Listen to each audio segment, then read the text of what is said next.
So at the end of the last video, I challenged you to create this food right here, this food equation. How can I figure out how much I get to spend on food in the month of November?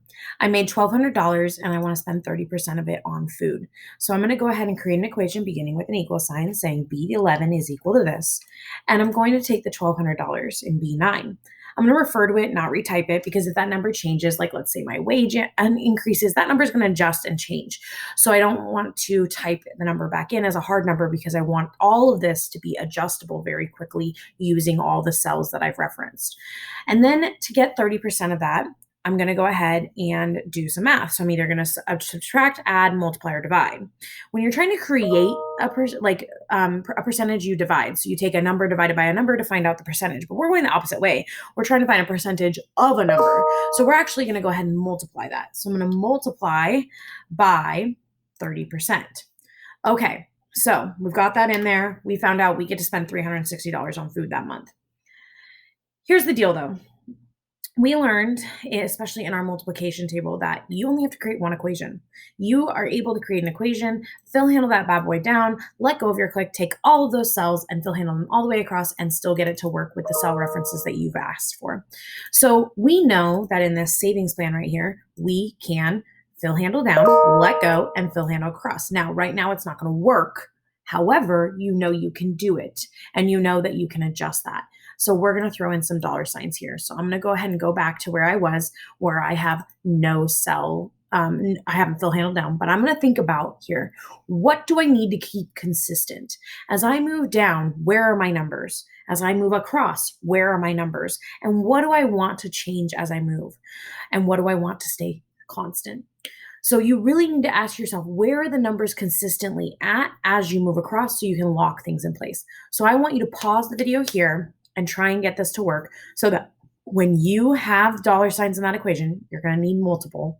You're going to be able to click and drag down, let go, click and drag across, and you should be able to have all of those come into play, and you should be able to see them correctly calculated. If you want to double check that you're calculating correctly, all you have to do is go to this bottom right hand corner and double click on it, and you'll see the cells it's referencing. Right now it's referencing D14 and I16, not what I'm wanting. So you should be able to go ahead and change those. So pause the video here to see if you can make that happen. So I want you to think about, where are the numbers? My total revenues, as I calculate for November, December, and January, my total revenues are all existing here, here, and here. The consistency across that is that they're all in row 9. Okay, so as I move down or across, I need those numbers for the blue cell references to be always in row 9. So looking at B9, I'm going to need to lock the 9 in place, because as I move down, I know the 9 is going to change to 10, 11, 12, 13, 14. I don't want that. I want it to stay in row 9 because all my total revenues exist in row 9. Looking at G11 now, and going back to that real quick, I want B to change. If you think about it, I want it to change from November to December to January, from column B, C to D.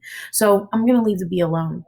Looking at G11, I know that all of these assumptions are all sitting in column G. They all have that in common, right?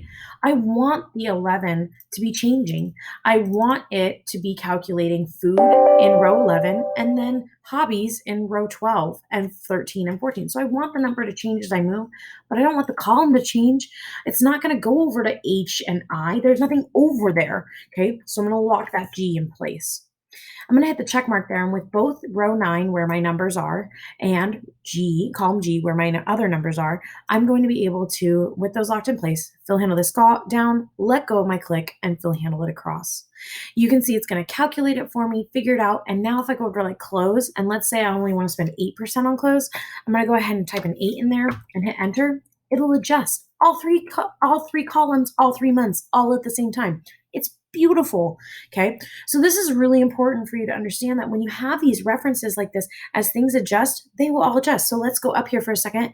And I just want to show you that if I take my anticipated wage and let's say, maybe I get cut back on my wage. Not that I want to do that. Or I'm doing my worst case scenario and I go back to 13.